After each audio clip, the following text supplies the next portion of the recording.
O que é Romanos? Vamos pensar um pouco sobre Romanos. Algumas pessoas têm uma noção equivocada de alguns livros bíblicos, especialmente das cartas de Paulo, como se as cartas de Paulo fossem documentos vindos do céu, sistematizando nossas necessidades espirituais ou coisas parecidas. Não, nada disso. Romanos nem foi escrito para nós. Eu falo esta frase na sala de aula e os alunos ficam chocados, num primeiro momento. Romanos não foi escrita para nós. Para quem que Paulo escreveu sua carta aos romanos? Não foi para nós, foi para os romanos. O mesmo acontece com Gálatas. Ele escreveu para os Gálatas da sua época, para os coríntios, tá certo? Para os colossenses, não foi para nós. Isto significa que Romanos é o que tecnicamente se chama de literatura circunstancial. Em outras palavras, ela foi escrita dentro de uma circunstância histórica específica, com um propósito específico. Ela é uma carta. E como carta, ela tem introdução de carta e tem conclusão de carta, exatamente como as cartas greco-romanas da época de Paulo. Paulo está escrevendo como qualquer outro cidadão de sua época. É uma carta. Ele também escreve para uma audiência específica. Não é como se fosse uma encíclica. Uma encíclica é um documento papal para toda a cristandade, sem um destinatário específico. Romanos não é uma encíclica. Romanos foi escrito para a igreja de Roma, para os crentes que moravam em Roma na época do apóstolo Paulo.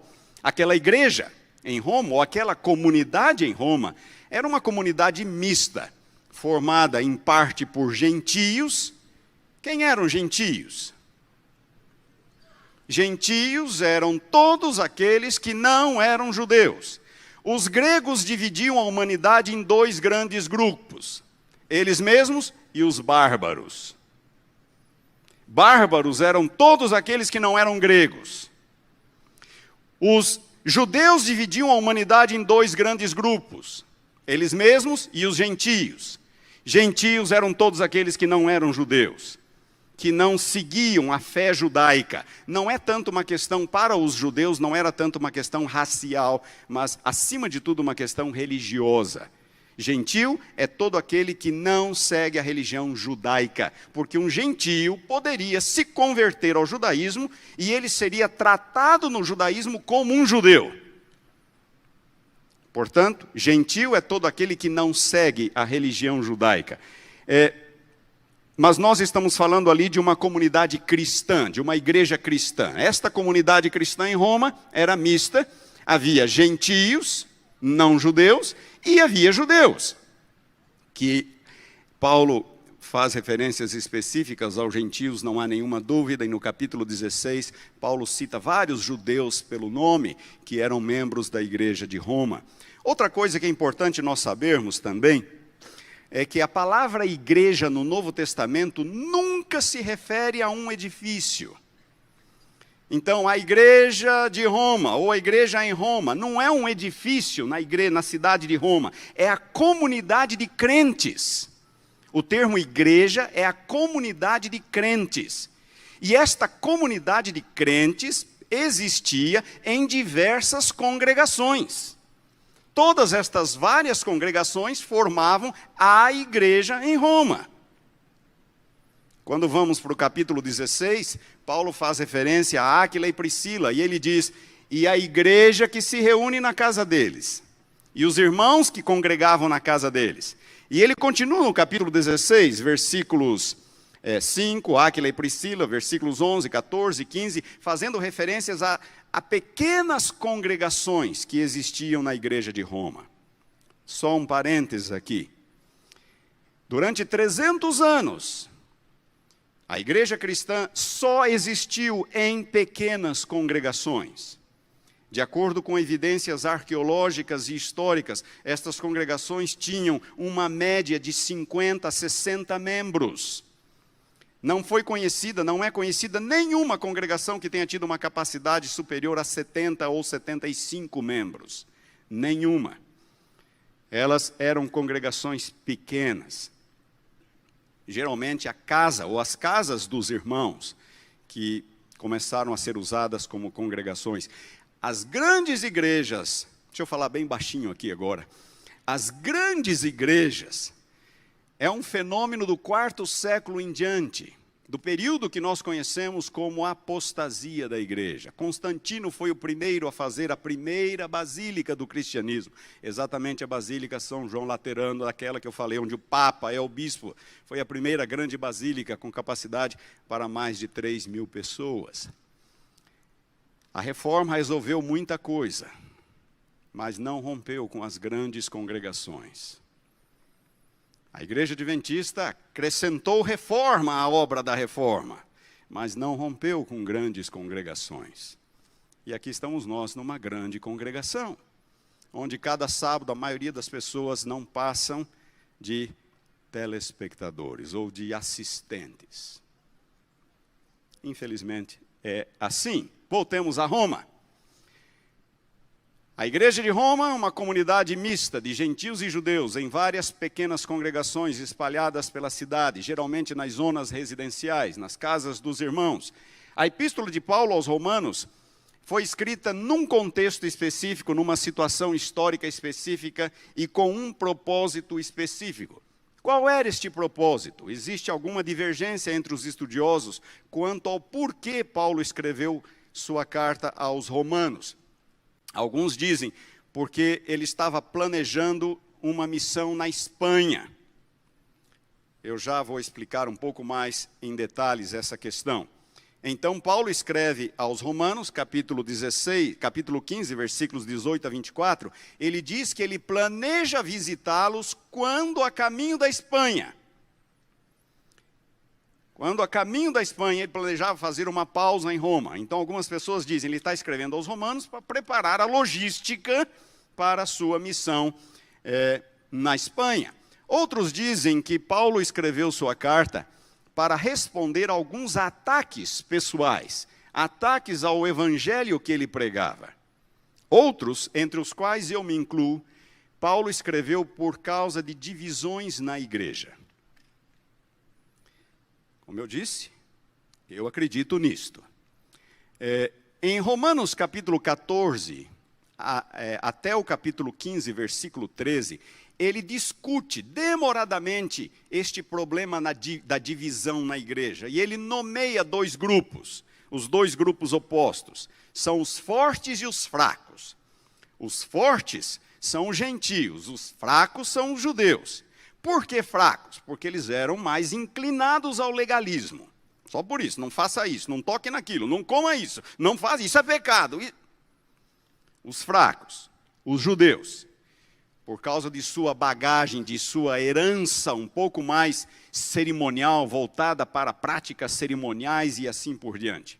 Bom, para mim, este foi o motivo pelo qual Paulo escreveu sua carta aos Romanos. E nós vamos agora desempacotar esta questão para vocês. Vamos adiante? Paulo escreveu sua carta da cidade de Corinto. Paulo era um missionário, um pregador itinerante. Paulo, não temos qualquer informação de que ele tenha se demorado mais do que 3 anos num lugar. Exatamente Éfeso, na sua 3ª viagem missionária, foi onde Paulo mais se demorou, 3 anos. Ele ficara também 1 ano e meio na cidade de Corinto, na sua 2ª viagem. Na 3ª viagem, ele volta a visitar a cidade de Corinto, a igreja de Corinto, que ele fundara na viagem anterior, e é dali, segundo os indícios que temos, que Paulo escreve sua carta aos Romanos. E se vocês derem uma olhada em Romanos capítulo 16... versículos 1 e 2, Paulo, ele diz assim, escrevendo aos crentes de Roma: recomendo-vos nossa irmã Febe, que está servindo onde? Em Cencreia. Notem, ele está escrevendo para Roma e diz, recomendo-vos a nossa irmã Febe, que serve na igreja de Cencreia. Cencreia ficava do lado de Corinto. Era a cidade portuária, próxima a Corinto. Portanto, isto sugere que Paulo estava em Corinto e que Febe foi, na verdade, a portadora da carta aos romanos. Então ele encaminha a carta pelas mãos de Febe e por isso que ele a encomenda, não é?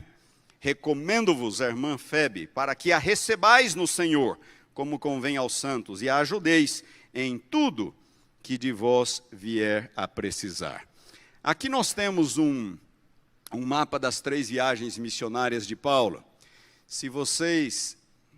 O problema é que as 3 estão juntas, e eu não tenho aqui, eu até tenho, mas no LED ele não funciona, um mostrador em laser.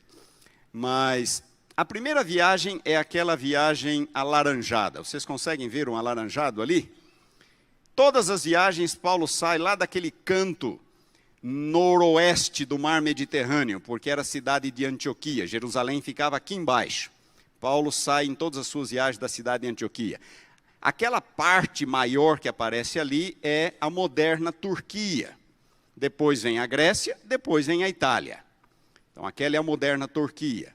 Paulo concentrou boa parte dos seus esforços nessa região. Na primeira viagem missionária, ele vai até o meio, ou alaranjado, até o centro da moderna Turquia, que era a região da Galácia. Na segunda viagem, que é o... Que cor é aquilo lá? Lilás? Roxo? Roxo. A segunda viagem é o roxo. Paulo sai por terra, e ele vai, também visita a região da Galácia, depois vai reto até Troade. De Troade ele entra pelo mar até a Macedônia, na parte norte da Grécia, e desce até Atenas e Corinto, na segunda viagem. Então ele volta. Na terceira viagem, amarelo, ele vai, passa 3 anos em Éfeso, aí sobe, entra na Macedônia novamente e desce para Corinto. Corinto ficava na Grécia, naquela parte peninsular, mais no centro ali do mapa. Bom, essas são as 3 viagens. E lá está Roma, lá no canto direito do mapa. Aquela linha vermelha que conduz até Roma é a viagem de Paulo, em que ocorre o naufrágio, a viagem como prisioneiro, que é relatada no final do livro de Atos. Próximo slide, por favor.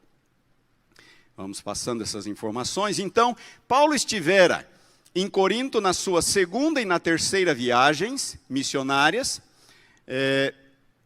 A data de Romanos é normalmente a data que se atribui a Romanos é o ano 57, como eu disse, da terceira viagem missionária, porque em Romanos capítulo 15, Paulo diz algo interessante. Ele diz assim, versículos 22 a 24: essa foi a razão porque também muitas vezes me senti impedido de visitar-vos, mas agora, não tendo já campo de atividade nestas regiões e desejando há muito visitar-vos, penso em fazê-lo quando em viagem para a Espanha.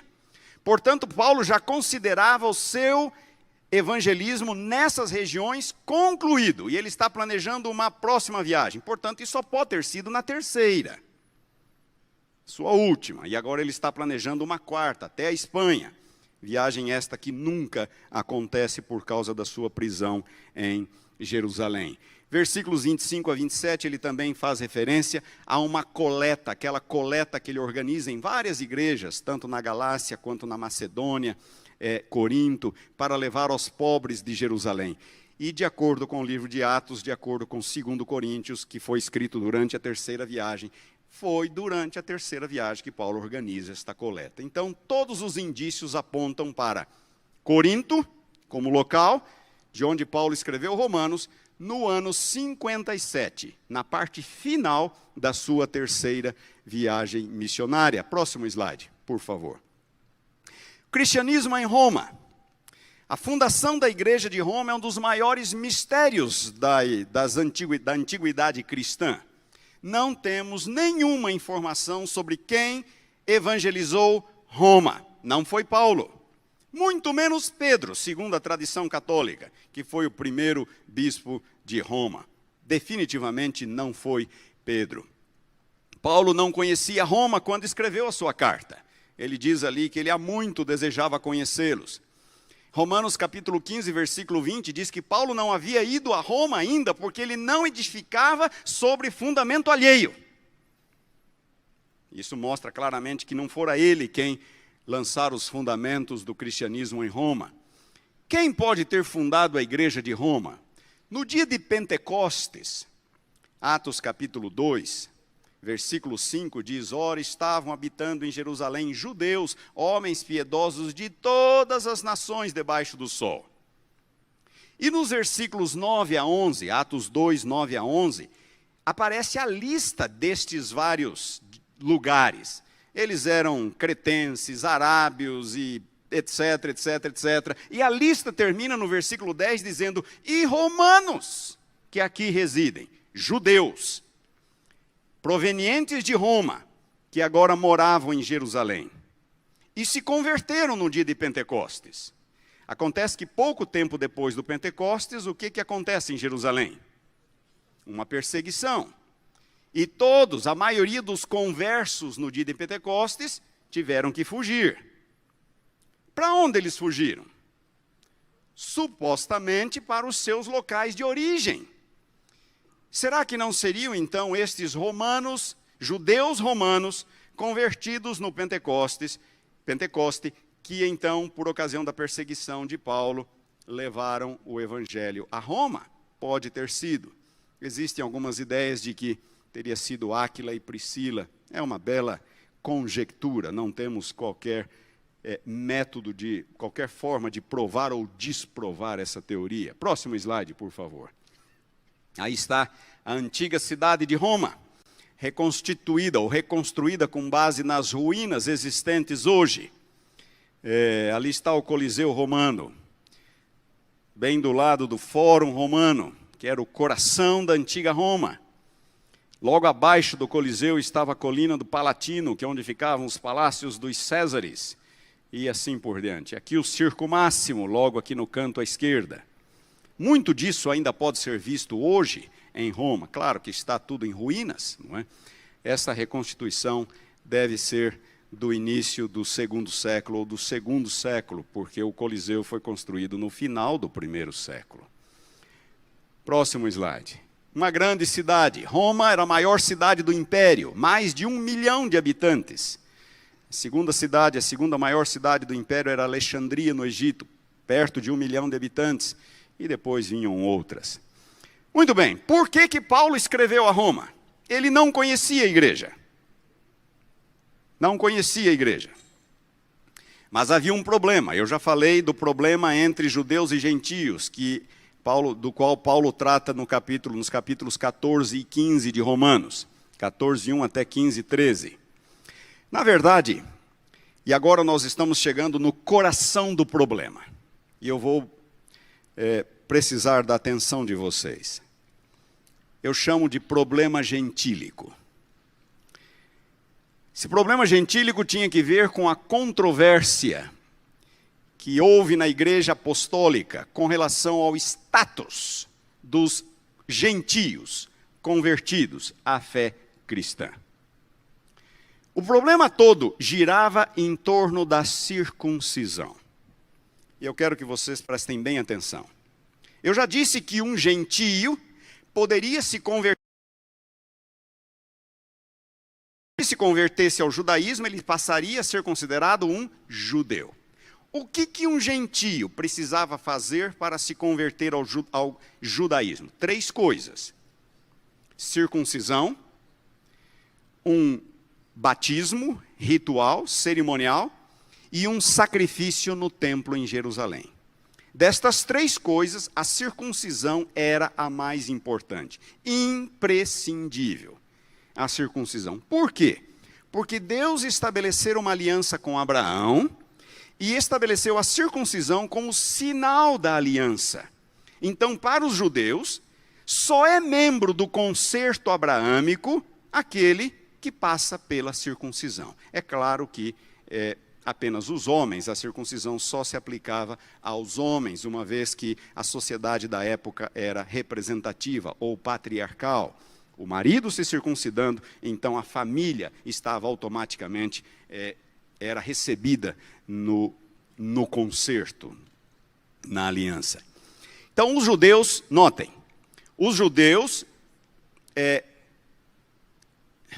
deixa eu abrir um pequeno parênteses aqui. Alguns rabinos diziam que gentios justos herdarão a nova terra, ou herdarão a eternidade, o mundo por vir. Gentios justos. Esse conceito dos gentios justos que vão herdar o mundo por vir não é bíblico. Era um conceito rabínico que se materializou depois do período bíblico.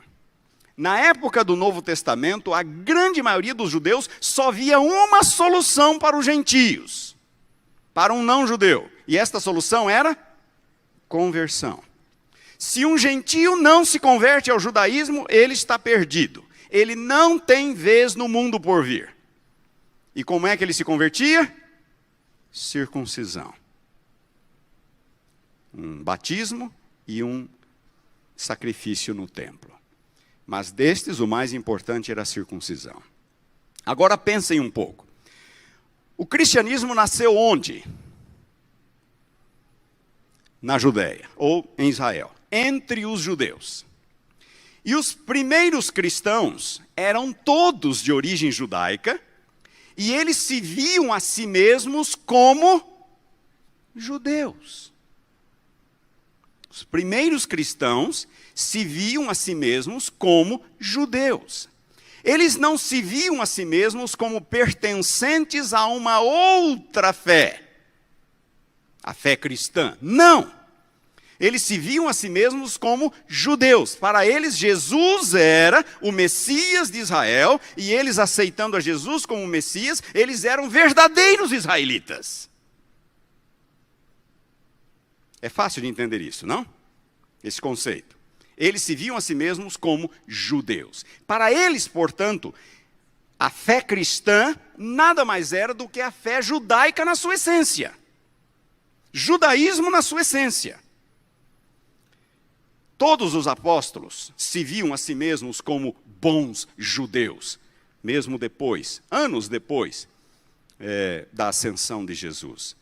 O apóstolo Paulo, em sua terceira viagem missionária, se apresenta diante do Sinédrio em Jerusalém como fariseu. Ele chama os judeus de irmãos, ele se refere aos pais, os antepassados, os patriarcas e assim por diante.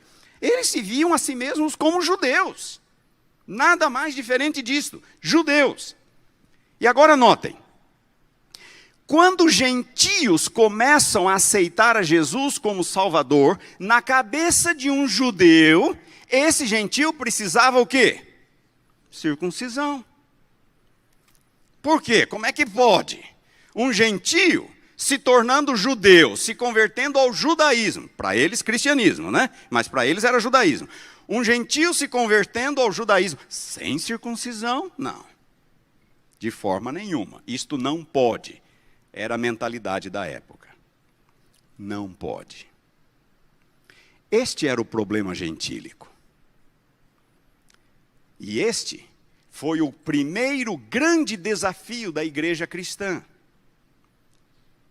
Primeiro grande desafio, o primeiro grande problema do cristianismo, em termos de doutrina, problema doutrinário, foi exatamente este.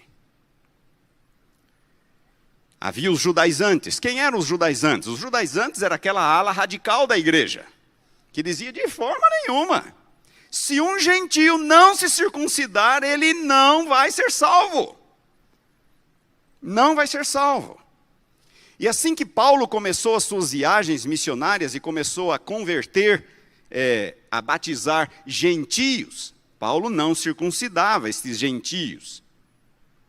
Os judaizantes, para eles isso era o fim do mundo. Criaram o maior problema para Paulo. Vamos dar uma lida aqui em Atos capítulo 15. Atos capítulo 15.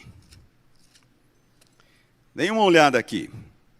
A cena transcorre em Antioquia da Síria, lá de onde Paulo saía nas suas viagens missionárias. Diz assim: alguns indivíduos que desceram da Judeia ensinavam aos irmãos: se não vos circuncidardes segundo o costume de Moisés, não podeis ser salvos. Versículo 5.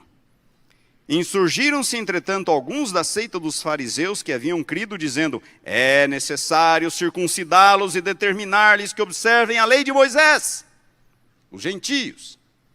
Se nós formos para Gálatas, capítulo 2, versículo 5, me parece, 4 ou 5, Paulo chama estes judaizantes de falsos irmãos. Paulo é duro, Paulo tinha uma personalidade, um temperamento duro. Paulo, às vezes a gente imagina que os apóstolos eram santos, né? Andavam todos ali. Paulo era duro, temperamental, briguento. Sim, era Paulo. Sarcástico. Paulo tem cada tirada nas suas epístolas que eu fico até envergonhado quando leio. Hoje, 2000 anos depois, Paulo era duro. Falsos irmãos que se entremeteram, diz ele, Gálatas capítulo 2. Se entremeteram para espreitar a liberdade que nós temos em Cristo, para nos reduzir à escravidão. Esse era um grave problema. Judaizantes foram na Galácia. Paulo evangelizou o sul da Galácia na sua primeira viagem missionária. Lá vieram os judaizantes desfazendo tudo que Paulo fazia. Está errado, diziam eles. O evangelho que Paulo pregou aqui está tudo errado. Vocês têm que se circuncidar, senão vocês não vão ser salvos. Em Corinto, lá estavam os judaizantes. Em Roma, lá estavam os judaizantes, pregando a circuncisão. Do contrário, não havia solução para os gentios. Muito bem. Este problema nos coloca, problema gentílico, nos coloca diante desta última questão ali. Problema da fé versus obras. Por quê? Porque a circuncisão é uma obra humana. É uma obra humana. Então, se eu, para ser salvo, preciso fazer algo, a circuncisão, então a salvação já não é mais pela fé. Salvação já não é mais pela fé. Próximo slide. Nós temos aqui algumas implicações bastante sérias. A primeira delas, dois evangelhos. Paulo estava pregando aos gentios, e ao pregar aos gentios, Paulo isentava os gentios da circuncisão. Mas os judeus insistiam na circuncisão. Então era como se houvessem dois evangelhos. O evangelho para o gentio, pela fé, somente, e o evangelho para o judeu, pelas obras, baseada no cumprimento da lei, especialmente a circuncisão. Pior que isto, duas comunidades. Eu quero ler com vocês Gálatas capítulo 2. Deem uma olhada aqui em Gálatas capítulo 2. Gálatas capítulo 2, versículos 11 a 14. Só para ganhar tempo eu vou parafrasear a história. Paulo começa dizendo que Pedro, Cefas, quando porém Cefas veio a Antioquia, resisti-lhe face a face, diz Paulo, porque se tornara repreensível. Pedro fizera alguma coisa passível de correção, e Paulo corrige na presença de todos. O que é que Pedro fez? Paulo diz no versículo 12, antes de chegarem alguns da parte de Tiago, lá em Jerusalém, Pedro, visitando a igreja de Antioquia, se assentava com os gentios à mesa e comia com eles. Ora, isso era algo impensável para um judeu. Vocês se lembram do episódio da conversão de Cornélio? Deus teve que convencer Pedro, a duras penas, de que era para ele entrar na casa de Cornélio, que era um gentio incircunciso. Pedro falou, não, senhor, eu nunca fiz isso na minha vida e não vai ser hoje. Pedro vai, não vou. 3 vezes ele disse, não vou. Até ele se convencer de que era Deus que estava guiando-o para entrar na casa de Cornélio. Pedro entra na casa de Cornélio, ele batiza Cornélio. Quando ele volta para Jerusalém, o que a igreja faz com Pedro? A igreja quer disciplinar o apóstolo. Você entrou na casa de um gentil incircunciso e comeu com eles. Se reuniu a igreja para disciplinar Pedro. Pedro teve que contar a história. O Senhor me mostrou. Quando Pedro contou tudo o que aconteceu, tá bom. Mas a coisa não estava resolvida. A coisa não foi resolvida. E agora aqui está Pedro em Antioquia, Gálatas capítulo 2. Então a cena é a seguinte. A igreja de Antioquia tinha judeus e gentios, como Roma, como a maioria das igrejas da época. Pedro vem. E ali estão judeus e gentios juntos. Pedro, o mesmo Pedro de sempre. Obrigado. Meio fracão, impulsivo. Ele pode ter ficado constrangido, mas tudo bem. Ele se assenta à mesa com gentios incircuncisos. Mas de repente chega uma comitiva de Jerusalém. Essa comitiva foi enviada por Tiago, que era o líder da igreja em Jerusalém nesse momento, irmão de Jesus, um apóstolo. Quando Pedro vê a presença desse grupo de Jerusalém, Pedro se afasta. E aí Paulo fica louco da vida com ele, fala: Pedro, o que é isso? O que você está fazendo? O texto diz que Paulo repreendeu Pedro na presença de todos. Paulo, antes de chegarem esses homens de Jerusalém, você se portava como um gentio, se assentava à mesa e comia com eles. Agora, porque chega esse grupo, você se afasta. Ao se afastar dos gentios, notem o argumento de Paulo, Pedro estava forçando os gentios a se tornarem judeus, a se circuncidarem. O recado que Pedro estava dando é: se vocês não se circuncidarem, eu não volto a manter comunhão com vocês. Paulo repreendeu Pedro na presença de todos. Então notem, imaginem as consequências desse problema. 2 evangelhos, um de justificação pela fé somente para os gentios e um de justificação pelas obras para os judeus, 2 comunidades, gentios incircuncisos e judeus, e eles não se misturam. Judeus circuncisos não se assentam à mesma mesa, não entram nas mesmas casas que gentios incircuncisos. E os gentios seriam considerados membros de segunda categoria, porque não são circuncisos, não pertencem ao concerto abraâmico, são membros de segunda categoria. O problema por detrás de Romanos não é só salvação pelas obras. É toda esta problemática. Toda ela. Aí veio o concílio de Jerusalém, descrito em Atos 15, exatamente para discutir esse problema. Depois de muito debate, Atos 15, a igreja de Jerusalém resolveu... me fugiu uma palavra agora. Resolveu liberar os gentios da circuncisão. Então a igreja reunida em assembleia disse: ok, os isentar, era a palavra que eu estava buscando. A igreja de Jerusalém resolveu isentar os gentios da circuncisão. Gentios não precisam mais se circuncidar. A igreja decidiu isso. Mas o episódio de Gálatas 2, com Pedro, que eu acabei de narrar, aconteceu depois do concílio. Você está entendendo? Então a igreja de Jerusalém, ou a igreja reunida, falou: tá bom, os gentios não precisam, mas eu não me assento com eles. Eu não entro na casa deles. Eu não mantenho comunhão com eles. Foi uma solução realmente? Não foi. Resolveu parte do problema, aquele lado pertinente aos gentios, mas não resolveu o lado de cá, que era o problema pertinente aos judeus.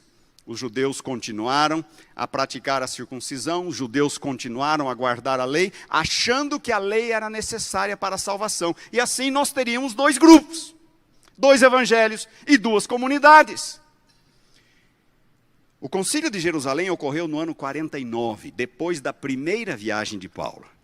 Paulo faria uma segunda viagem, Paulo faria uma terceira viagem, e ele voltaria para Jerusalém, depois da terceira viagem, e quando ele volta para Jerusalém, os apóstolos dizem para ele: Paulo, é o seguinte, está todo mundo aqui preocupado com você, faça de conta que você é um bom judeu, vai lá no templo, oferece um sacrifício, tal, faça de conta. E Paulo vai. Essa é uma outra história. Paulo vai. Até os grandes erram. Todos erram.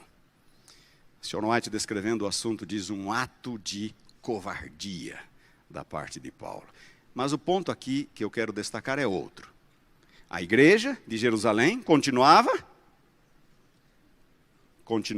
a requerer obras para a salvação. A igreja de Jerusalém. Então nós temos um cenário em que a igreja está dividida. Gentios de um lado, judeus de outro. Os gentios não precisam se circuncidar, mas eu não mantenho comunhão com eles. Eu não me sento com eles. Pedro, Gálatas capítulo 2. Os judeus continuam insistindo na necessidade de guardar a lei para a salvação. Atos capítulo 21. Toda a epístola de Paulo aos Gálatas é construída em cima desse problema. Slide seguinte, por favor. E agora, em que época nós estamos do primeiro século? O Concílio de Jerusalém ocorreu no ano 49. Ano 49, o Concílio de Jerusalém. Depois da primeira, entre a primeira e a segunda viagem missionárias de Paulo. Por volta desta mesma época, meados do primeiro século, alguma coisa estava ocorrendo lá na Judéia. E eu quero que vocês prestem bem atenção, para entenderem todo o cenário. Lá na Judéia, estava havendo um aumento do espírito nacionalista. Vamos só recordar um pouco. Desde o cativeiro babilônico, 500 anos antes, os judeus não mais tiveram liberdade política. Foram uma nação dominada, exceto por um período de 80 e poucos anos no segundo século, só. Todo esse período de quase 500 anos, eles foram dominados. Em parte pelos persas, primeiro pelos babilônios, depois pelos persas, depois pelos gregos, depois pelos seleucidas, pelos ptolomeus no Egito e finalmente pelos romanos, desde o ano 63 a.C. Uma nação dominada, sem liberdade. Herodes foi o último rei judaico. O último rei judaico. Mas Herodes não tinha plena liberdade, ele era um títere nas mãos dos romanos. Com a morte de Herodes, acabaram-se os reis judaicos. Vieram os governadores romanos. Pilatos foi um dos governadores romanos. No ano 40, um neto de Herodes, Herodes Agripa I, é tornado rei novamente na Judéia. No ano 40, neto de Herodes, é tornado rei da Judéia. Se você é um judeu, está vivendo sob dominação estrangeira, e de repente, você vê um judeu novamente sendo levado ao trono, como é que você se sente? Finalmente, agora sim, agora nós vamos conseguir nos ver livres desses odiosos romanos. Só que a presença de Herodes Agripa I no trono durou 4 anos. E Herodes Agripa morreu, é aquele Herodes de Atos 12, Herodes Agripa morreu, e voltam os governadores, na verdade os procuradores romanos. Se você é um judeu e vê a volta dos procuradores romanos como administradores, como é que você se sente? Vocês estão entendendo o que eu quero dizer com o aumento do nacionalismo judaico? E estes procuradores romanos que voltaram a partir do ano 44, prestem atenção, eram corruptos e incompetentes e cruéis. Corruptos, viviam roubando tesouros do templo. O templo de Jerusalém era rico, tinha muitos tesouros. Eles viviam roubando o tesouro do templo. Eles eram, que eu falei? Corruptos, incompetentes, não conseguiam administrar bem a nação e eram tremendamente cruéis. Eles compensavam a incompetência com a crueldade. compensavam a incompetência com a crueldade. Qualquer situação eles já mandavam crucificar. Há relatos históricos de alguns desses procuradores crucificando dezenas, centenas, um deles crucificou 800 judeus numa única ocasião, para resolver os problemas. Corruptos, incompetentes e cruéis. Se você é um judeu, como é que você se sente? Um dia você vem para participar de uma festa da Páscoa. O pátio do templo está lotado, abarrotado de judeus. E alguns soldados romanos, fazendo pouco caso da religião judaica, um deles levanta sua saia e mostra as genitálias para os judeus e começa a dar gargalhada. No pátio do templo. Você é um judeu, como é que você se sente? Nessa mesma ocasião, um soldado romano tenta pegar uma cópia da Torá, das escrituras judaicas, e rasgá-la em público, no pátio do templo. Você é um judeu, como é que você se sente? Os três últimos, ali da época de Paulo, né? Procuradores romanos, Cumanus, Félix e Festo, foram um pior do que o outro. Na própria literatura romana, Félix, que foi aquele que aprisionou Paulo por 2 anos em Jerusalém, em Cesareia, Félix é descrito como um homem tremendamente incompetente, na própria literatura romana. Ele manteve Paulo preso por 2 anos, e o texto é claro. Ele diz assim, de vez em quando ele chamava Paulo, esperando que Paulo lhe desse uma propinazinha para liberá-lo da prisão. Paulo não tinha nada, coitado. Ficou 2 anos preso. Este era o cenário. Entre os anos 46 e 48, houve uma fome tremenda na Judeia. Uma fome tremenda. Fora da Judeia, qualquer epidemia, qualquer desastre que ocorresse, os moradores, os gentios em geral, culpavam, sabem quem? Os judeus, fora da Judeia. É culpa daquele povinho ali, que não adora os mesmos deuses que nós, não comem as mesmas comidas que nós, não trabalham nos mesmos dias que nós, eles são culpados por tudo. Fora da Judeia, os judeus eram culpados por tudo. Na Judeia, quem era o culpado? Os gentios. Eram os culpados de tudo. Ali está a nação passando por uma fome miserável, e os judeus culpando os romanos. O retorno dos procuradores romanos. Tudo isso contribui para aumentar este espírito nacionalista do povo judeu. Foi nesse contexto que surgem os zelotes. Os zelotes sempre existiram, mas nesse momento eles se fortalecem grandemente. Quem eram os zelotes? Zelotes,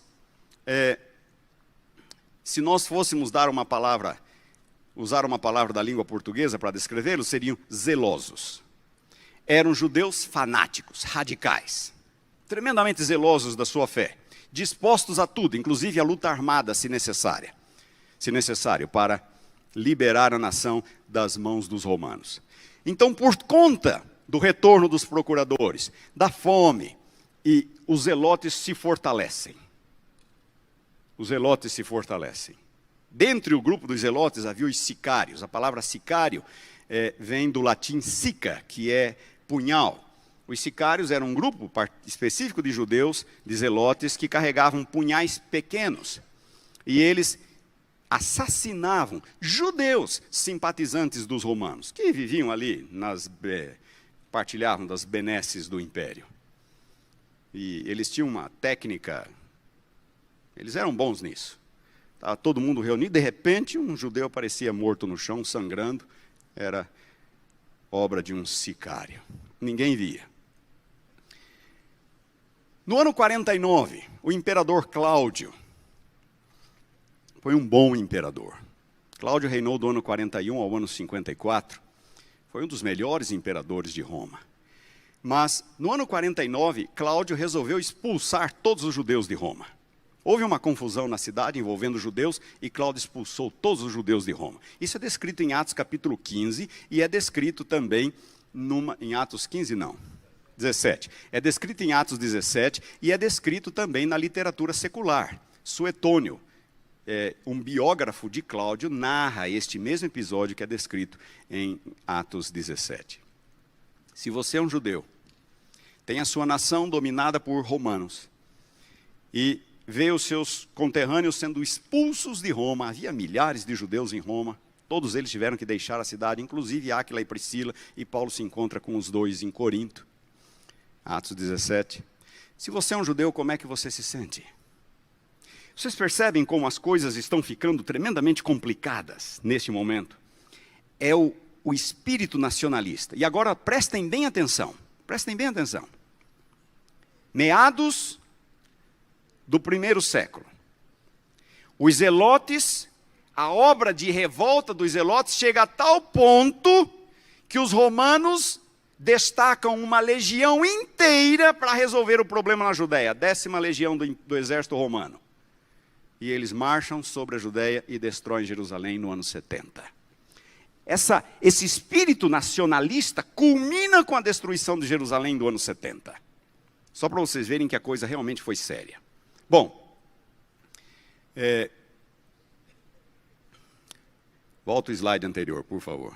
Você se apressou muito aí. Aí está. Faltava um item ali, 2 itens. Que época é isto? Meados do 1º século. Que ano eu disse que Paulo escreveu sua carta aos Romanos? 57. Que época foi? Essa época aqui. Agora, leiam comigo Romanos capítulo 15. Ficaram 2 15s ali, não é? É só o primeiro que vale, tá? Ou o segundo, como queiram. Romanos capítulo 15. Versículos 30 e 31. Notem o que Paulo diz aqui. Ele está em Corinto, escrevendo para Roma, voltando para Jerusalém. Ele está voltando para Jerusalém da sua 3ª viagem missionária. Rogo-vos, pois, irmãos, por nosso Senhor Jesus Cristo e também pelo amor do Espírito, que luteis juntamente comigo nas orações a Deus a meu favor. Para quê? Para que eu me veja livre dos rebeldes que vivem na Judéia. E que este meu serviço em Jerusalém seja bem aceito pelos santos. Paulo está voltando para Jerusalém, levando a coleta. Paulo viu na coleta, na ajuda das igrejas gentílicas para os pobres da Judéia por causa da fome. Paulo viu na ajuda um meio de aproximar judeus e gentios. Mas ele temia pelo que pudesse lhe acontecer em Jerusalém. E ele escreve para Roma e diz, por favor, intercedam por mim, para que eu não seja vítima dos rebeldes da Judéia. Atos, capítulo 20. Vamos ler esses textos. São impressionantes. Atos, capítulo 20. Paulo manda sua carta para Roma, ele estava em Corinto, sai de Corinto, e ele faz uma pausa em Mileto. Em Mileto ele prega um sermão aos líderes da igreja de Éfeso. E notem o que ele diz nos versículos 22 e 23. Atos 20, 22 e 23. E agora, constrangido em meu espírito, vou para onde? Para Jerusalém, não sabendo o que me acontecerá ali. Senão que o espírito de cidade em cidade me assegura que me esperam cadeias e tribulações. Nem Paulo sabia exatamente o que lhe iria acontecer. Mas ele desconfiava que algo grave podia lhe acontecer em Jerusalém. Capítulo 21. Versículo 4, ele sai de Mileto e faz uma pausa em Tiro, uma pequena parada em Tiro, já bem próximo da Palestina. Ali em Tiro ele reúne a igreja. Versículo 4, encontrando os discípulos, permanecemos lá durante 7 dias, e eles, movidos pelo Espírito, na verdade aqui há um problema de tradução, movidos no Espírito, não tem que ver com o Espírito Santo, é o Espírito deles, movidos no Espírito, recomendavam a Paulo que não fosse a Jerusalém. Eles sabem que vai ser arriscado para Paulo ir a Jerusalém. Paulo vai, sai de Tiro e desembarca finalmente em Cesareia, na Palestina. Ali ele reúne a igreja. Mesmo capítulo 21, versículos 10 em diante. Demorando-nos ali alguns dias, desceu da Judéia um profeta chamado Ágabo. E vindo ter conosco, tomando o cinto de Paulo, ligando com ele os próprios pés e mãos, declarou: isto diz o Espírito Santo. Assim os judeus em Jerusalém farão ao dono deste cinto e o entregarão nas mãos dos gentios. Última parada antes de Jerusalém. Cesareia. Vem um profeta de Jerusalém. Toma emprestado o cinto de Paulo, enrola nas suas mãos e nos seus pés e diz: é isto que vai acontecer ao dono desse cinto quando ele chegar na cidade. Os irmãos ali dizem: Paulo, não vá. Paulo tinha um propósito maior. A unidade da igreja era mais importante do que a sua segurança pessoal. E ele vai para Jerusalém. Só que lá ele fraqueja. Eu já falei para vocês, aquele episódio em que ele cede e vai oferecer um sacrifício no templo. Aí surge uma confusão no templo, Paulo é preso. Atos 21. Paulo é preso. E Paulo seria linchado se não fossem os soldados romanos, o destacamento que havia ali. Bem do lado norte do templo havia uma fortaleza romana, responsável para manter a segurança do templo e da cidade. Esses soldados tinham acesso imediato ao templo. Então surge essa confusão, eles tentam linchar Paulo, eles vão lá e resgatam Paulo. Aí eles estão recolhendo Paulo na fortaleza, quando Paulo pede para falar. E os romanos deixam. Então no capítulo 22, Paulo apresenta sua defesa a todos aqueles milhares de judeus ali no templo, no pátio do templo. Paulo está na escadaria da fortaleza. E Paulo começa a contar. Ele fala: irmãos, ouçam, eu não sou nenhum bandido, eu não estou violando lei nenhuma, prestem atenção, eu sou judeu como vocês, sempre fui muito leal a Deus, eu fiz tudo sempre certo na minha vida, só que um dia Deus me apareceu, Deus me chamou, e eu conheci Jesus, e ele prega ali, e ele conta a sua história. Eu quero que vocês vão comigo para os versículos 17 em diante. 22, 17 em diante. Paulo fala exatamente da sua conversão. Aí ele diz no versículo 17 que ele estava em Jerusalém um dia orando no templo. E Deus então fala com ele e diz: Paulo, sai daqui. Ninguém vai receber o seu testemunho aqui em Jerusalém. E Paulo responde no versículo 19: mas Senhor, eles sabem quem eu era. Como que eu inclusive persegui a igreja. Versículo 21, mas ele me disse. Paulo está contando na sua defesa ali perante os milhares de judeus. Ele está narrando. Mas ele me disse: vai, porque eu te enviarei para longe, aos gentios. O que acontece com o discurso de Paulo nesse momento? O que acontece aí? Acaba. Quando Paulo fala que Deus o chama e o envia a pregar aos gentios, olhem só, versículo 22, ouviram-no até esta palavra, e então gritavam, dizendo: tira tal homem da terra, porque não convém que ele viva. Estando eles gritando, arrojando de si as suas capas, atirando poeira nos ares. Olhem a fúria. Vocês perceberam o espírito? Perceberam o espírito? Esse era o espírito dos judeus para com Paulo, porque ele era um apóstolo aos gentios. E agora eu vou falar algo para vocês. A igreja em Jerusalém partilhava desse mesmo espírito. Eles eram judeus. Eles respiravam esse mesmo ambiente, esse mesmo ar. A senhora White fala claramente, nós temos evidências bíblicas de que eles foram também responsáveis pela prisão de Paulo. Não fizeram nada para conter o desencadeamento de eventos que levariam à prisão de Paulo e à ida de Paulo a Roma como prisioneiro. Poderiam ter feito, não fizeram. Esse era o problema da igreja. E agora, Paulo está escrevendo a Roma nessa época, pouco antes de chegar em Jerusalém. A igreja de Roma era uma amostra dessa problemática maior. Vocês estão entendendo? Aquela luta entre judeus e gentios em Roma está inserida dentro desta luta maior, deste conflito maior. Cláudio no ano 49, expulsaram os judeus de Roma. Está descrito em Atos 18. Expulsaram os judeus de Roma. E agora, imaginem comigo. Aqui está uma congregação. Metade judeu, metade gentio. Cláudio expulsa os judeus. Quem eram os líderes? Quem eram os crentes mais antigos? Quem eram? Os judeus. Agora, os judeus são expulsos de Roma. A igreja fica na mão de quem? Dos gentios. Quem passa a coordenar as atividades? Os gentios. Quem assume a liderança da igreja? Os gentios. Cláudio é substituído no trono no ano 54. Ele morre no ano 54. 6 anos depois, Nero, o novo imperador, revoga o decreto. E os judeus voltam para Roma. E agora os judeus voltam para as suas comunidades. Os judeus cristãos, para as suas congregações. E ali volta o primeiro ancião. E ali volta o diácono.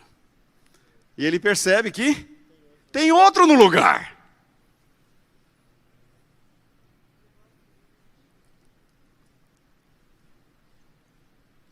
Os judeus, que já não gostavam muito de gentios, passam a odiá-los. Estamos falando da igreja de Roma. Os gentios, que nunca gostaram muito de judeus, passam a odiá-los. Essa problemática maior se refletia na igreja de Roma. A igreja de Roma era uma amostra dessa problemática maior. E aqui está. Romanos é uma resposta de Paulo a esta problemática. Isto é Romanos. Romanos está lidando, acima de tudo, com relações entre judeus e gentios na igreja. Quantos minutos eu tenho? Está acabando o tempo e eu nem entrei em Romanos ainda. Se vocês forem para capítulo 14, até o capítulo 15, vocês vão ver que Paulo repreende ambos os grupos. Ele faz um apelo para a tolerância mútua. Toda a discussão anterior, até o capítulo 14, fornece a Paulo a base teológica para ele então repreender os grupos. E o propósito de Paulo com Romanos é sarar a divisão, salvaguardar os interesses do Evangelho. É por isso que Paulo escreve Romanos. E agora nós vamos passar rapidamente. Eu não preciso mais que 15 minutos para passar Romanos com vocês. Próximo slide. Alô? Próximo slide. Eu falei para eles que isso podia acontecer. Tá lá. Muito bem. Aqui estamos na argumentação central de Paulo agora, em Romanos. Primeira seção de Romanos, capítulo 1, 18, até o capítulo 3, versículo 20. Paulo fala sobre a universalidade do pecado. Por que será que Paulo está falando sobre a universalidade do pecado? Para mostrar lá na frente que ninguém é melhor do que ninguém. E é exatamente o ponto que Paulo faz. Ninguém está em situação melhor. Aquela parte em vermelho é o resumo da sessão. Leiam comigo, Romanos 3:9. Romanos 3:9. Que se conclui? Pergunta Paulo. Temos nós quem? Judeus. Qualquer vantagem? Não, de forma nenhuma. Pois já temos demonstrado que todos, tanto judeus como gregos, estão debaixo do pecado. Primeiro ponto de Paulo, a universalidade do pecado. Todos estão debaixo do pecado. Ninguém é melhor do que o outro. Vem a segunda seção. Notem como o pensamento de Paulo é lógico, é progressivo, é linear. Na segunda seção, vem a solução para o problema do pecado. Se todos são pecadores, a solução tem que vir de onde? Tem que vir de fora. A solução tem que vir de fora. E quem é que providenciou a solução? Cristo. A justiça de Deus em Cristo, pela fé, para todos. A justiça de Deus disponível por Jesus Cristo, que só pode ser recebida pela fé. E ele cita o exemplo de Abraão, que foi justificado pela fé e não pela circuncisão. Qual é o resumo desta sessão? Só existe um evangelho para todos, judeus e gentios. Vamos ler versículos 29 a 30. Deem uma olhada aqui. É porventura Deus somente dos judeus? Não o é também dos gentios? Sim, também dos gentios. Visto que Deus é um só, o qual justifica por fé o circunciso e mediante a fé o incircunciso. Todos, judeus e gentios, são pecadores. Todos só poderão ser salvos mediante a fé em Jesus Cristo. Próxima sessão. Agora nós temos a parte central de Romanos. A parte central geograficamente falando. Capítulo 5 ao capítulo 8. Aqui há uma série de questões difíceis. São questões teológicas. Paulo fala do pecado, da salvação, Jesus Cristo como aquele que traz reconciliação com Deus, os efeitos do pecado de Adão e da justiça de Cristo, vida em e através de Jesus Cristo somente, a santificação, o senhorio anterior da lei, a nova realidade agora do cristão, o espírito e a segurança da salvação. Esta é a seção mais complicada de Romanos, capítulo 5 até o capítulo 8. Agora, olhem o resumo, não, volta lá. Olha o resumo agora desta sessão, capítulo 5, versículos 18 e 19. Eu digo ali, todos são direta ou indiretamente afetados. Pois assim como por uma só ofensa, veio o juízo sobre todos os homens para a condenação, todos os homens, assim também por um só ato de justiça veio a graça de Deus sobre todos os homens para a justificação. Porque como pela desobediência de um só homem, muitos se tornaram pecadores, assim também por meio da obediência de um só, muitos se tornarão justos. Todos são afetados pelo pecado de Adão, e a graça de Cristo é extensiva a todos. Então, este seria uma espécie de resumo para esta situação. Todos são afetados. Próximo slide. Já estamos nos aproximando do final aqui de Romanos. O argumento principal continua. O Evangelho, os judeus e os gentios, uma sessão, 3 capítulos em que Paulo lida especificamente acerca do lugar de Israel. Qual é o lugar do judeu no plano divino? Tem eles ainda alguma vantagem em relação aos gentios? Paulo lida desta questão nos capítulos 9 a 11. Paulo lida com o problema da descrença dos compatriotas dele, dos judeus. O propósito da eleição de Israel. O plano de Deus a longo prazo para com Israel. E ele termina essa sessão com uma doxologia. Notem o capítulo 11, versículos 25 a 26. Notem o resumo desta sessão. Não é bem resumo, mas um texto que exemplifica bem esta sessão. Romanos 11, 25 e 26. Porque não quero, irmãos, que ignoreis este mistério, para que não sejais presumidos em vós mesmos, que veio o endurecimento em parte a Israel, até que haja entrado a plenitude dos gentios, e assim todo Israel será salvo.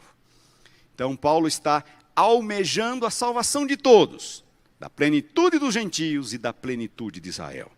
Isto não é uma profecia. Paulo não está dizendo que todo Israel vai ser salvo.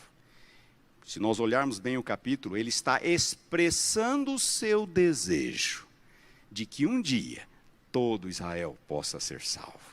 Este é o propósito de Deus, para com todos, judeus e gentios, a plenitude dos gentios e todo Israel.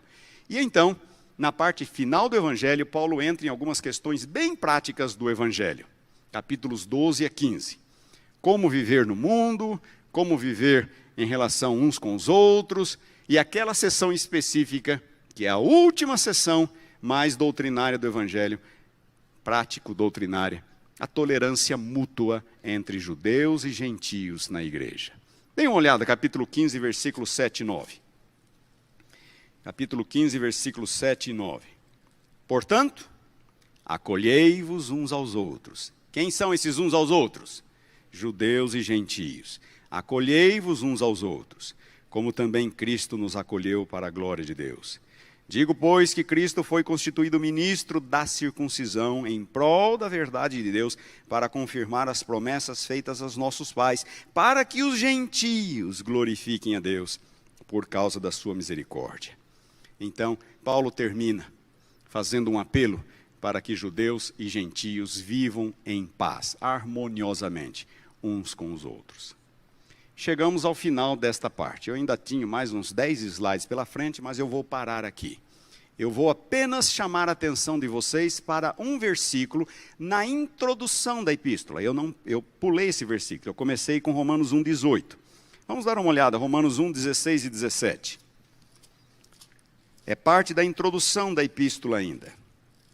E aqui está o tema de Romanos. Romanos 1,16 e 17. Notem o que Paulo diz. Pois não me envergonho do Evangelho, porque é o poder de Deus para a salvação. De quem? Todo aquele que crê. Primeiro do judeu, claro, primeiro do judeu. O Evangelho foi pregado primeiro aos judeus. Cristo era o judeu. Os judeus já estavam a meio caminho. Era muito mais fácil. Primeiro do judeu, mas também do grego, do gentio. Visto que a justiça de Deus se revela no Evangelho de fé em fé, como está escrito, o justo viverá pela fé. Este é o tema de Romanos. Mas o problema não é específico ou unicamente salvação pela fé. É toda esta problemática maior de judeus e gentios. A relação entre judeus e gentios. Se os judeus tivessem algum privilégio em se tratando de salvação, então, salvação não é para todos. E a salvação depende de questões humanas e de obras humanas, tipo a circuncisão. Paulo é contra. Nada, absolutamente nada. Deus não tem favoritos, diz a Bíblia várias vezes. Deus não tem favoritos. Diante de Deus, todos são iguais. Gálatas, capítulo 3, 28 e 29. Quem? Homens, mulheres, judeus, gentios, servos, livres, todos são iguais em Cristo. O que Paulo quer dizer? Que quem é homem deixa de ser homem, quem é mulher deixa de ser mulher? Não. As diferenças permanecem, mas elas não dividem mais. Elas não dividem mais. Porque todos, em Cristo, são um agora. Salvação é única e exclusivamente pela fé em Cristo Jesus.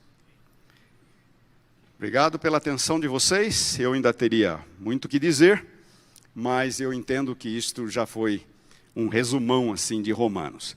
Se houver alguma pergunta, eu terei prazer em respondê-la, se souber.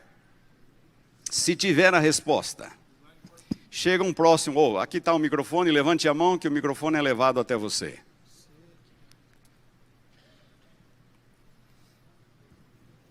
Professor, Sim. O senhor não teve tempo de desenvolver tanto alguns assuntos da epístola, mas eu queria só perguntar duas coisas. A primeira relacionada à formação de Paulo, anterior à formação que ele teve aos pés de Gamaliel. No capítulo 12 de Romanos, ele faz uma lista de virtudes que lembram muito as listas estoicas. A formação cultural, as outras formações de Paulo, ele teve essas formações, como se deu? E a segunda tem que ver com Romanos 14, que eu pensei que você entrasse, você não entrou.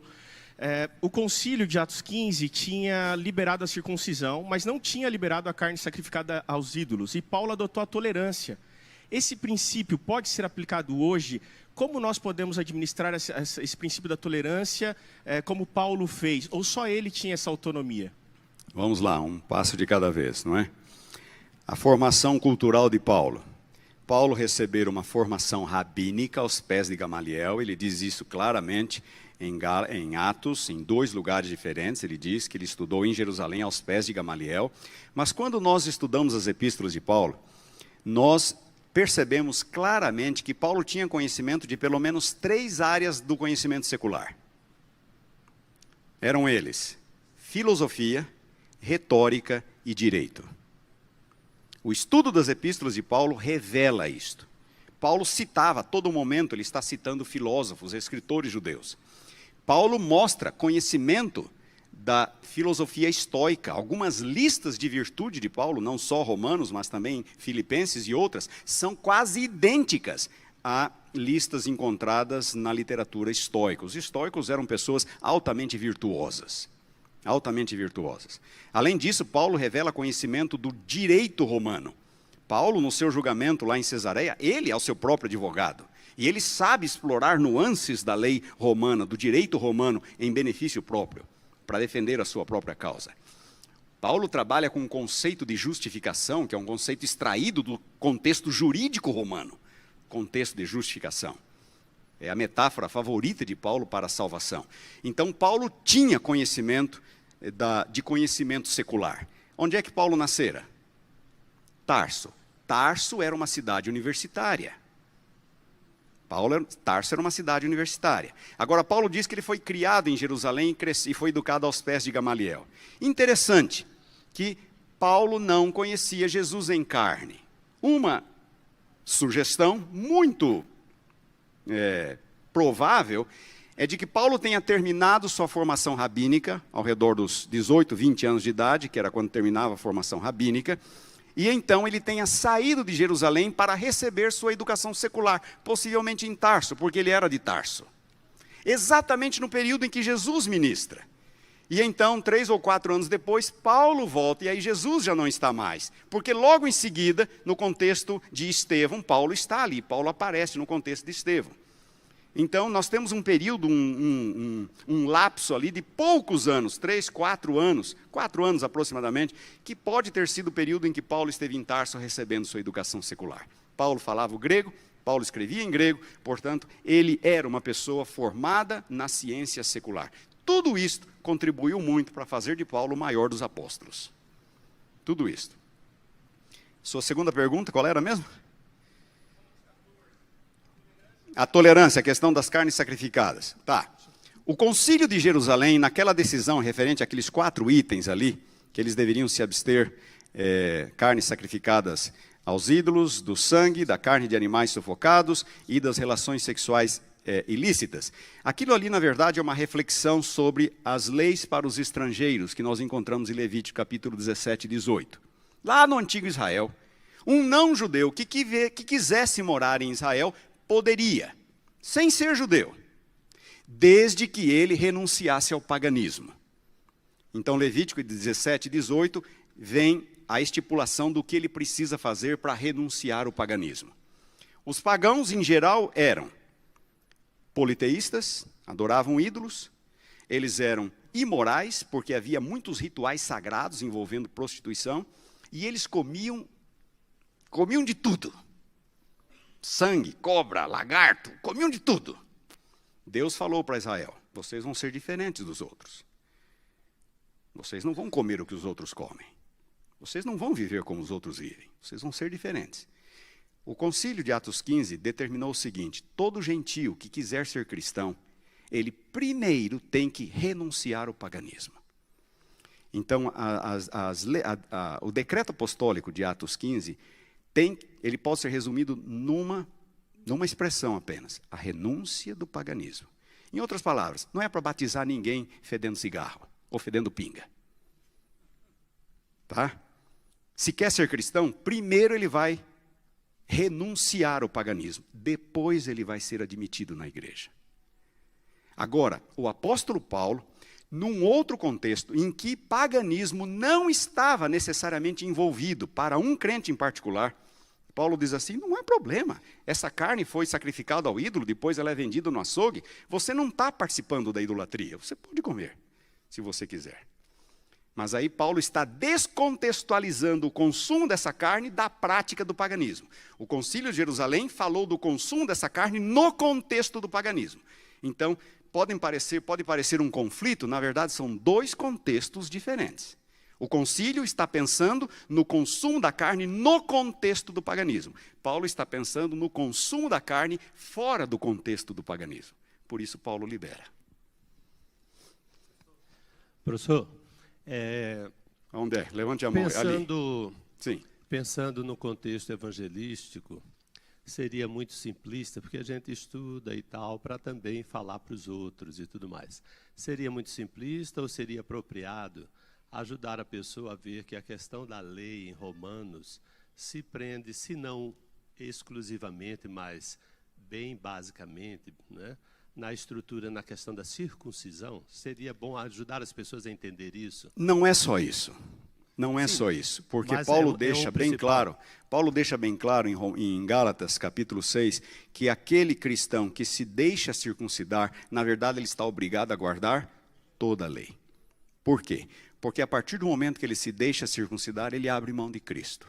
Se ele abre mão de Cristo como seu Salvador, o que é que sobra para ele? A lei. Ele abriu mão de Cristo, a única coisa que ele tem para ser salvo é a lei. Só que ele vai conseguir? Não. Ele não vai conseguir. Então, eu não posso reduzir a problemática à circuncisão, mas a circuncisão era talvez a porta de entrada. Porque para o judeu, circuncisão era o primeiro passo, mas toda a lei era necessária ser guardada para a salvação. E agora vem um ponto importante. Só aproveitando essa deixa, professor Itamar. O apóstolo Paulo, às vezes, fala muito mal da lei. Ele fala que a lei passou, a lei foi o aio para nos bater, para nos punir e assim por diante. Está tudo certo. Só que não confundam. Paulo, ele fala mal da lei no contexto da justificação. Lei não justifica. E não justifica mesmo. Agora, Paulo fala, a lei é santa, e o mandamento santo, justo e bom. Ele também fala no lado bom da lei, mas ele fala mais mal do que bem. Claro, porque o problema é justificação. E aí Paulo bate pesado na lei, Paulo bate pesado nos judaizantes. É só nós entendermos que não há nada de errado da lei pelo fato, não é porque a lei não nos salva que haja alguma coisa de errado com a lei. Vocês estão me entendendo ou não? Eu vou comprar um carro numa concessionária, e ali tem um carro lá. 600 cavalos de potência, um troço, né? Uma máquina. E eu fico lá e começo a perguntar, e o vendedor fala, é hoje, né? E tal, ele está empolgado, ele está vendo o meu interesse. E aí, de repente, eu faço a pergunta, esse carro voa? Aí o vendedor vai dar uma risadinha assim, né? Aí eu insisto, não, mas o carro voa. O senhor está falando sério? Estou. Eu quero saber se o carro voa. Meu amigo, carros não voam. Então eu não vou levar. É legítima essa observação? É legítima? Não é. Porque carros não voam. Estão para fazer alguns protótipos aí de carros voadores, mas ainda não entraram no mercado. Carros não voam. Bicicletas não sobem em árvore. Certo? Agora, não é porque um carro não voa que haja alguma coisa de errado com ele. Ele não foi feito para voar. Não é porque uma bicicleta não sobe em árvore que há um defeito com ela. Não é porque a lei não salva que haja alguma coisa de errado com a lei. A lei não foi dada para salvar. Vocês estão entendendo? A lei não salva. Isso não significa que haja algum defeito com a lei. Não, não há. A lei nunca foi dada para ser usada como meio de salvação. Paulo diz em 1 Timóteo, capítulo 1, versículos 8 e 9, a lei é boa, desde que alguém se utilize dela de modo legítimo. Lei nunca foi dada para ser usada como método de salvação. E nem por isso significa que haja um problema com a lei. Não há nada de errado com a lei. Dizer que há um problema com a lei, que há alguma coisa de errado com a lei, é dizer que há um problema com quem? Com o doador da lei. Porque a lei reflete o caráter de Deus. Temos mais alguma pergunta? O microfone está circulando aí. Vocês têm que levantar a mão para o moço lá ver, para o Edson ver. Sim. Professor, por que não coube o argumento dos que foram contrários, que foram favoráveis à circuncisão, em convencê-los de que aceitar a Cristo levaria-os a cumprir a circuncisão, não como método da circuncisão para a salvação, mas por terem sido salvos, agora serem circuncidados para cumprir o propósito. Porque a circuncisão tinha um significado étnico muito forte. Então, aceitar a circuncisão judaica significava tornar-se judeu. E a grande pergunta é esta: um gentio, para ser salvo, precisa se tornar judeu? A resposta dos judeus, na época de Paulo, era sim, claro, ele precisa. A resposta de Paulo é não, não precisa. Aí então vem a pergunta: mas um gentio pode receber a circuncisão se ele quiser? A resposta de Paulo é a seguinte. A resposta de Paulo, me parece que está em 1 Coríntios 7. Deixa eu ver se é isso mesmo.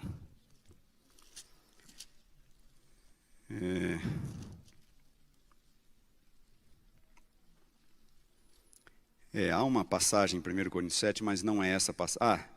Não é essa passagem que eu estava querendo citar. Não é essa, era uma outra que eu tinha em mente. Mas aqui Paulo diz: a circuncisão em si é nada. A incircuncisão também nada. O que vale é ser fiel a Deus. Então, esse é o pensamento de Paulo. A circuncisão não é nada. Numa outra passagem, que é a que eu estava querendo, Paulo diz assim: quem se tornou cristão estando circunciso, fica assim. Estando circuncidado, fique assim. 18. Eu estava tão perto e perdi. Claro, estava bem aqui do lado. Foi alguém chamado estando circunciso? Não desfaça a circuncisão. Foi alguém chamado estando incircunciso? Não se faça circuncidar. Esta é a regra de Paulo. A regra de Paulo é: gentio não precisa se tornar judeu. Irmãos, só um detalhe, prestem bem atenção.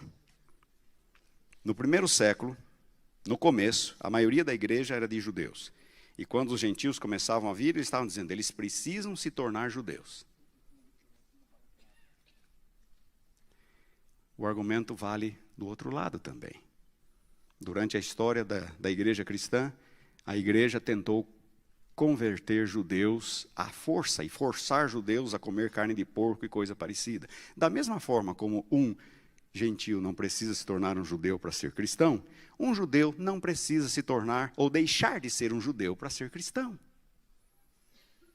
Ele pode continuar sendo judeu. Respondi a pergunta? Onde é que está o microfone? Está aqui. Lá, a última. Não sou eu que estou mandando no programa, tá? Não, é o seguinte, está dentro do contexto. Lutero, eu creio que baseou-se muito em Gálatas e em Romanos. Agora, eu me admirei porque, não sei como é que vamos explicar isso, por que Lutero ele era contra os judeus? Ele chegou a dizer que devia destruir todas as sinagogas da Alemanha.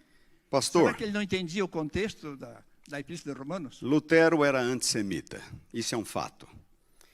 E talvez Lutero tenha sido um dos principais responsáveis para o que ocorreria na Segunda Guerra Mundial, onde 6 milhões de judeus seriam mortos pelos nazistas. Hitler usou muitas passagens de Lutero em defesa do Holocausto. Isto é um fato. Por quê? Bom, primeiro ponto. Nenhum dos reformadores conseguiu resgatar toda a verdade. O resgate da verdade foi progressivo. Lutero, por exemplo, aceitava a transubstanciação. Lutero tinha um problema sério com Calvino exatamente sobre a transubstanciação. Uma vez tiveram um encontro na cidade de Heidelberg, no sul da Alemanha, e sobre a questão da transubstanciação, Lutero pegou um pedaço de carvão e escreveu em cima da mesa est, em latim, isto é o meu corpo. E aquele foi um ponto de desavença, de discórdia entre Lutero e Calvino. Calvino já tinha uma interpretação mais simbólica da Santa Ceia. Então, Lutero não resgatou toda a verdade. Calvino não resgatou toda a verdade.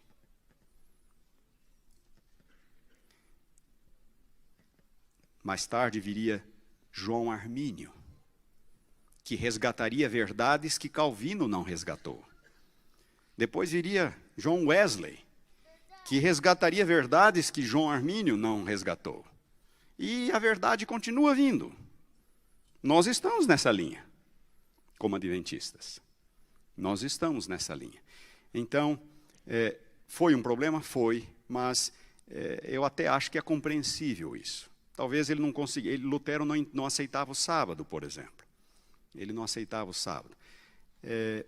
Jesus disse para os seus discípulos: tenho muita coisa que vos dizer, mas vós não estáis preparados, ou não podeis suportar. Isso significa que a revelação é progressiva. Mas não só a revelação é progressiva, a compreensão da revelação também é progressiva. E Guilherme Miller jamais aceitou o sábado. Ele foi até onde deu. Dentro das suas limitações, de toda a herança, toda a bagagem que ele tinha, ele jamais aceitou o sábado e morreu sem ter aceito o sábado. O Sr. White fala que anjos de Deus cuidam da sepultura de Guilherme Miller para o dia da ressurreição. Então, é uma questão eu acho que de tempo, sabe? Nenhum deles chegou à compreensão plena da verdade. Eu sei que alguns estão com cócegas aí para eu ir mais longe nesse pensamento. Eu vou parar por aqui. Pastor? Temos mais uma aqui? Pastor, o senhor disse que Paulo não fundou a igreja de Roma. Como é que ele ficou sabendo de toda essa problemática? Primeiro, só mais uma para concluir. Quando a gente vê as cartas tentando resolver problemas de várias igrejas, não só romanos, mas Efésios, etc., etc., a gente não tem notícia se as cartas deram resultado. Como é que se sabe se aqueles conselhos funcionaram, se resolveram os problemas? 1 Coríntios não deu resultado, Paulo teve que escrever. Segundo, 1 Tessalonicenses não deu, Paulo teve que mandar uma outra. E assim vai. Como é que Paulo sabia se ele nunca havia estado em Roma? Havia no Império Romano algo chamado mobilidade. Mobilidade. Os romanos só foram grandes por causa do fator mobilidade. Havia no Império Romano mais de 85 mil quilômetros de estradas, pontes e túneis, desde a Escócia até a Mesopotâmia. Foi na antiguidade que surgiu o ditado: todas as estradas, todos os caminhos conduzem a Roma. Roma precisava de estradas, e eram pavimentadas, tá? Pavimentadas. Roma precisava de estradas para manter a integridade do império. É fácil de entender, não? Eles iam construindo estradas, iam construindo pontes, iam construindo túneis. Adriano cavou um túnel de 6 quilômetros de comprimento. Os romanos construíram uma ponte na Espanha com quase 1.000 metros de comprimento. Quase 1.000 metros. Aquedutos de 17 quilômetros de comprimento para trazer água. Muitos dos aquedutos, das pontes e estradas romanas estão em pé até hoje. É a engenharia romana. Eles precisavam de mobilidade para manter o império, as fronteiras, os limites do império. Havia nas estradas principais, havia algumas estações chamadas cursos públicos, que eram estações onde havia hospedaria, havia restaurante e havia um estaleiro para animais. Então, o correio vinha e, quando o animal não aguentava mais, ele tinha uma parada dessa para trocar o animal, para descansar, para comer, dormir e continuar a viagem. Os romanos tinham tudo. Tinham tudo. Havia portos por todo o Mediterrâneo, com navios indo em todas as direções. Desde Augusto, no ano 27 a.C., o Mediterrâneo se tornou um lugar seguro para a navegação. Todos os piratas foram varridos do Mediterrâneo. Então, a troca de informações, claro, não era o mundo digital, mas ela era rápida para os padrões da época. E agora só um dado, para vocês tentarem entender melhor o que eu estou dizendo. A qualidade de vida no Império Romano, primeiro e especialmente o segundo século, a qualidade de vida só seria superada no século XIX. Os romanos tinham água encanada, tinham um sistema de aquecimento. Os romanos tinham paredes rebocadas, tinham mosaicos, tinham um sistema de correios, transporte, comunicação, tudo. A qualidade de vida no Império Romano só seria superada no século XIX. E aí vocês deduzem como era a vida no Império Romano.